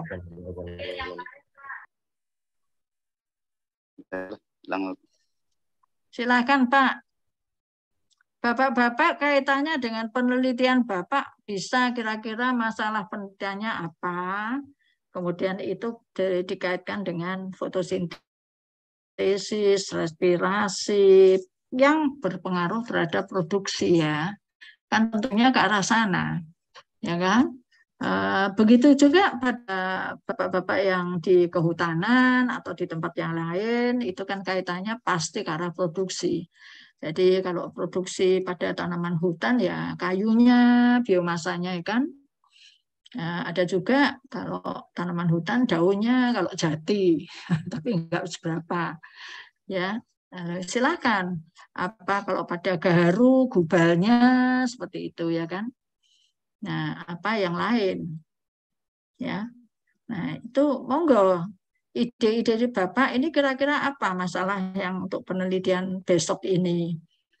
Tentunya sudah menyusun kan, Pak? Nanti saya akan memberikan PR, memberikan tugas minggu depan. Ini matris belum? Oh, belum ya, matris. Oh ya. Minggu depan sudah enggak dengan saya, dengan Pak Ginting, kaitannya dengan pupuk. Jadi nanti September sudah selesai, diharapkan sudah selesai, nilai masuk untuk untuk blok 1, ya kan Pak? Menginjak ke blok 2 dimulai September. Teman-teman yang siap untuk untuk yudisium tanggal berapa yudisium? Tanggal 20 berapa ya? Coba saya lihatnya. Tanggal 2 September tanggal gimana sih kok banget. September 2023. 27. Gimana Pak? Ayo, ada pertanyaan Pak Marwan? Ya ini aja sih Bu, tadi kan rencananya saya sih untuk judul tesis ini lebih ke, ini kan saya lagi di pasiran ini Bu, lahan saya kan lahan pasiran. Jadi rencana saya itu mau meneliti apakah termasuk biomasa nggak Bu ya untuk janjang kosong nih ya? Termasuk biomasa nggak ada kira-kira Bu? Iya, no. Nah, Ya, itu merupakan biomasa, jangkos ya. Iya. Iya dong. Nah, terus? Makanya saya rencana mau meneliti itu Bu untuk produktivitas di lahan pasir dengan menggunakan jangkos seperti itu Bu. Terus mau diteliti apa Pak? Apanya? Produktivitas dengan diberikan jangkos maka produktivitasnya seperti apa gitu? Kenaikannya seperti apa gitu dia Bu? Peningkatan produksinya atau pertumbuhannya, paling nanti lebih ke situ dia Bu. Terus variabel-variabel yang mau diukur untuk mempengaruhi hasilnya nanti atau produksinya atau produktivitasnya, variabel-variabel yang diukur yang mempengaruhi produktivitas itu apa Pak? X-nya apa saja? X-nya Bu ya, mungkin kalau X-nya itu lebih ke kandungannya apa Bu ya, ke kandungan biomasa tersebut. So kandungan biomasa Pak, kan Bapak mau meneliti apakah ada peningkatan atau justru akan mengurangi yang diharapkan peningkatan dengan pemberi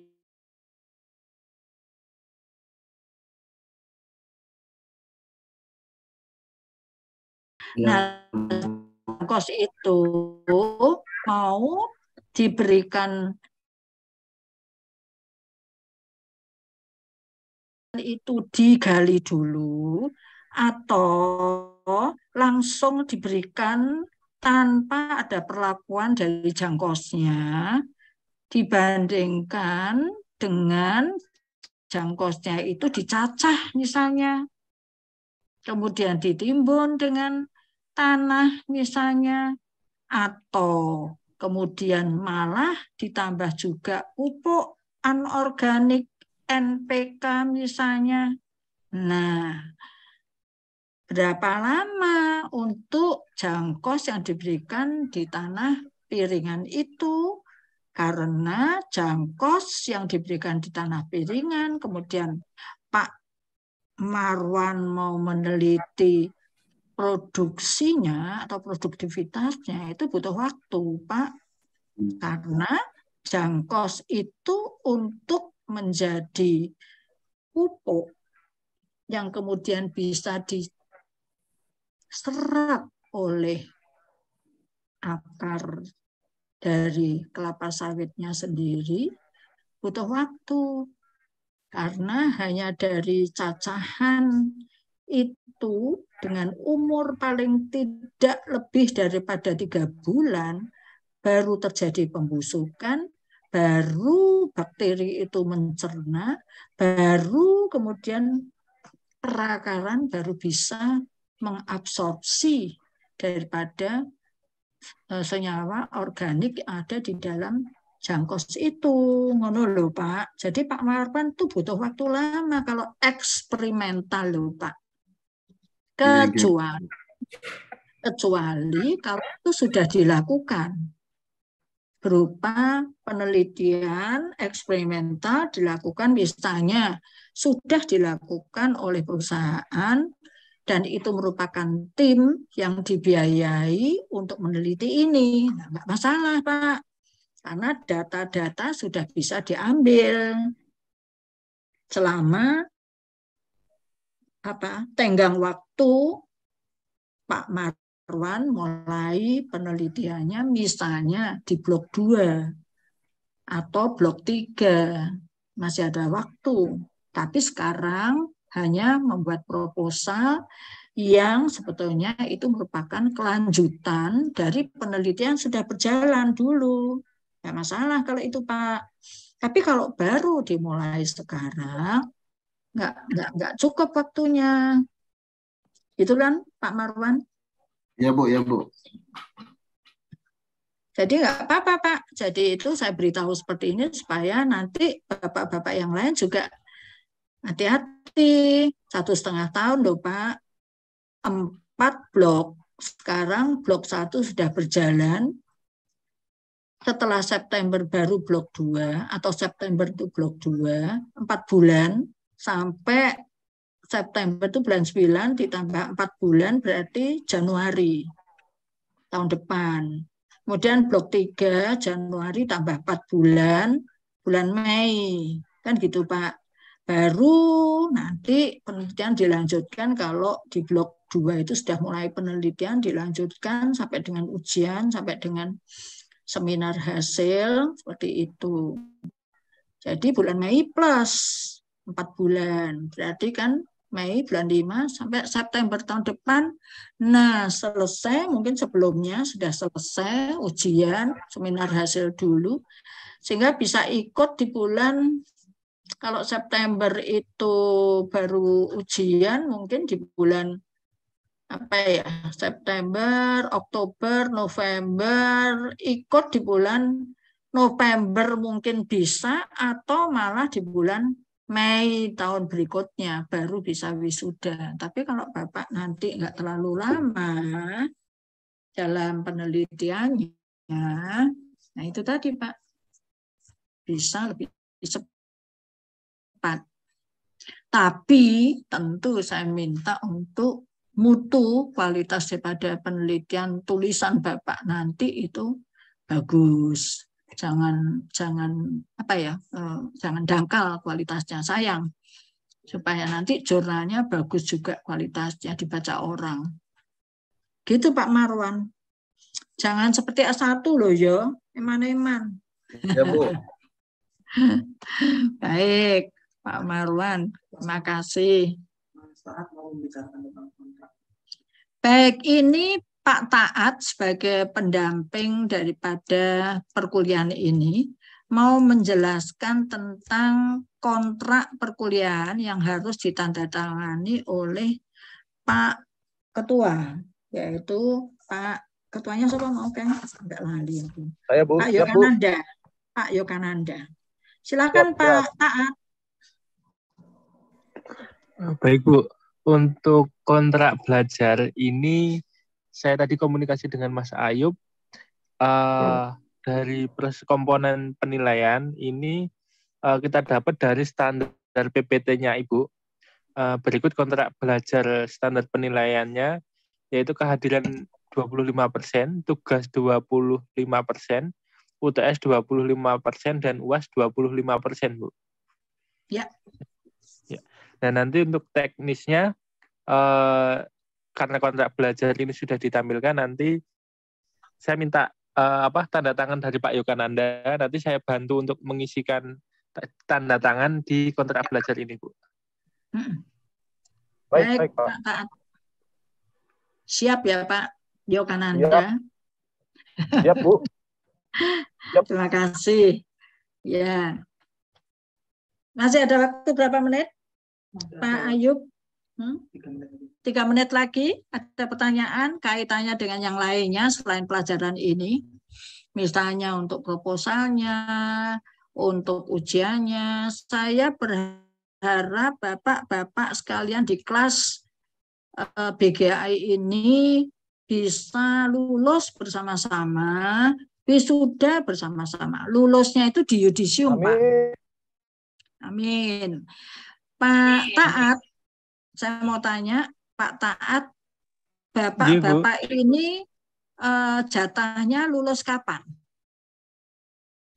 Lulus untuk wisudanya? Apakah di bulan November bisa ikut? Apakah di bulan Maret tahun 24? Kalau masuknya Bapak-Bapak ini sekarang blok 1 September, blok 1 selesai. Berarti mulainya di bulan, kalau 9 dikurangi 4 bulan berapa? Mei kan? Bapak-bapak sekalian ini mulai Juni awal atau Mei gitu kan. Kalau Juni setahun, berarti kalau Pak Yadi bisa menghitung enggak? Pak Yadi? Ya. Kalau ya, setahun, Mei 1 tahun, Mei tahun 23 selesai. Mei 22 masuk, berarti kan Mei 23 setahun. Dari ya, Mei 23 ditambah 6 bulan. Ya 1,5 bulan. Ya. 8 bulan, 6 bulan. 6 bulan itu 1,5. November, Bu. Jadi kapan? November, Bu. Berarti November itu nggak mungkin ya yudisium di November, karena November itu sudah ada wisuda. Kan? Berarti ikut di bulan tahun depan, di bulan Mei wisudanya. Mei 24. Tapi masa studi Bapak-bapak sekalian itu dihitung dari yudisium, Pak. Desember tahun 23 ada yudisium pertama. Jadi kalau Pak Yadi, kemudian Pak Marwan, Pak Rudi, Pak Yogananda, bapak-bapak yang lain itu bisa ikut yudisium di bulan Desember ya, tahun 2022, berarti bapak-bapak sekalian masa studinya itu ya bisa 1,5 tahun, lebih sedikit, ya kan? Tetapi kalau wisuda itu nggak dihitung, Pak, yang dihitung itu yudisiumnya. Kalau ikut yudisium yang mendekati wisuda, kalau wisudanya itu di bulan Mei, ya Mei itu ada wisuda, maka terakhir untuk yudisium biasanya 2 bulan sebelumnya, yaitu bulan Maret ada yudisium yang kedua, yang terakhir. Nah, masa studi Bapak tambah, berarti tidak 1,5 tahun, berarti tambah 2 bulan. Tapi ikut wisudanya sama di bulan Mei juga, 24 tahunnya. Gitu Bapak-bapak sekalian, silakan nanti dihitung-hitung supaya ada strategi yang digunakan, apakah 1,5 tahun, apakah lebih dari 1,5 tahun. Risikonya kalau lebih dari 1,5 tahun, maka ada tambahan biaya perkuliahan. Ya, Bapak-bapak sekalian, sudah ada SK-nya? Sudah, Bu. Pak Sudah. Taat, apakah sudah dikirim? Ya. Itu. Sudah. Itu aja. Sudah dibaca, Bu. Iya, Pak Marwan. Berarti, Bu, Terima kasih. Bu, berarti kami harus yudisium di bulan Desember tahun 2022, Bu ya. Saya Supaya rasa itu. supaya Iya. dapat 1,5 tahunnya, Bu ya. 2023, Pak. Betul, Pak. 2023. Bukan 2022. 23. Betul.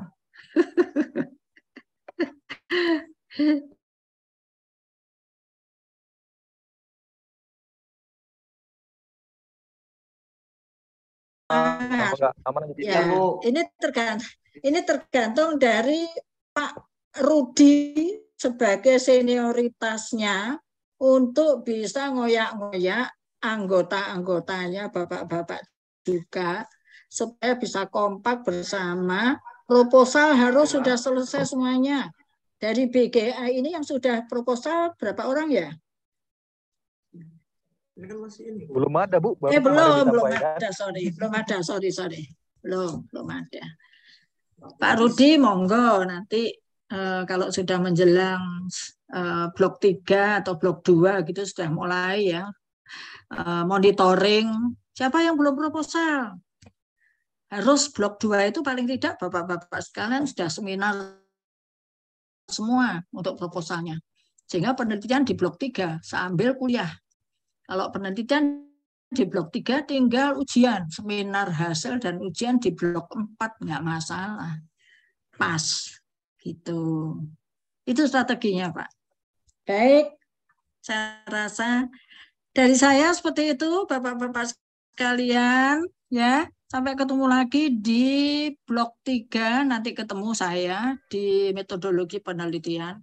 Tapi kalau nanti kurikulumnya berubah, mungkin nanti metodologi riset ini akan diberikan di semester atau di blok 1. Tapi Bapak-bapak sekalian pakai kurikulum yang masih lama. Nggak ada masalah. Kalau tidak ada pertanyaan, saya akhiri.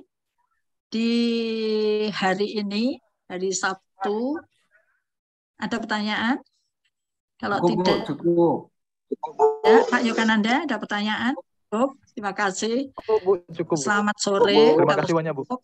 Selamat sore. Kalau ada Selamat sore. Wassalamualaikum warahmatullahi wabarakatuh. Terima kasih.